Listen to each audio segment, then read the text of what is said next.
இனிமே அவ இங்க இருக்கிற ஒவ்வொரு நிமிஷமும் நமக்கு பிரச்சனை தான்ப்பா. இதையெல்லாம் அருணுக்கும் உன் பொண்டாட்டிக்கும் எடுத்து சொல்லி புரியவை.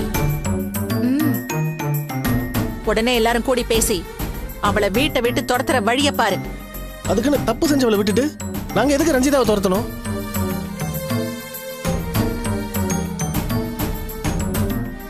ரஞ்சிதாவை கொல்ல வந்தவன் யாருன்னு தெரியுமா?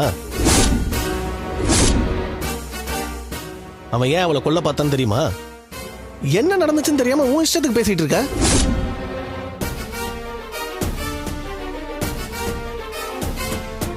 என்ன நடந்துச்சுன்னு சொல்லு, நான் தெரிஞ்சுக்கிறேன். அக்கா அது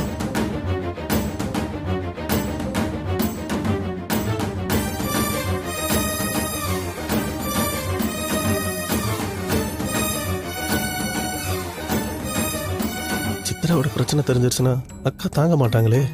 அருணும் ரஞ்சிதாவும் வேற இதை பத்தி பேசக்கூடாதுன்னு சொல்லியிருக்காங்க. இப்ப அவங்க வார்த்தையை மீறி ஏதாவது பேசினா தப்பாயிடும். டேய் சுந்தர், நடந்ததை சொல்றேன்னு சொல்லிட்டு என்னடா யோசிச்சுட்டு இருக்க?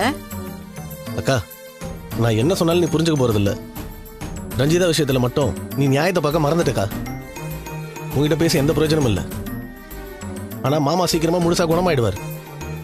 நடந்த விஷயத்தெல்லாம் நம்ம அவர்கிட்ட சொல்லுவோம். அவர் நியாயமா தான் நடந்து பாருன்னு நான் நம்புறேன். ரஞ்சிதா இங்க இருக்கணுமா வேணாமாங்கிறத அவர் முடிவு பண்ணட்டும். அவர் என்ன முடிவு எடுத்தாலும் அதை நாங்க ஏத்துக்கிறோம்.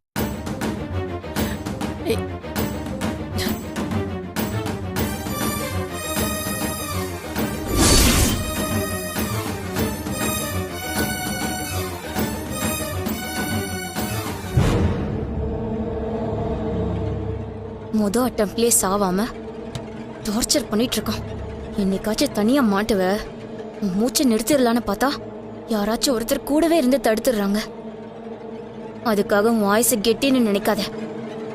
என் வேட்டையை உன்கிட்ட இருந்து தான் ஆரம்பிச்சேன். உன்னை மொத்தமா முடிக்காம விட மாட்டேன்.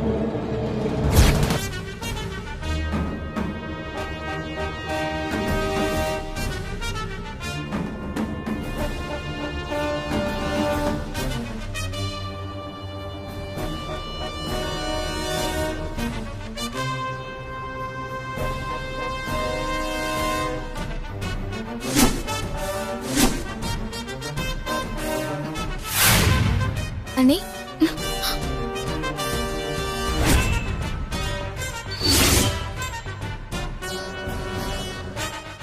என்னாச்சு அண்ணி?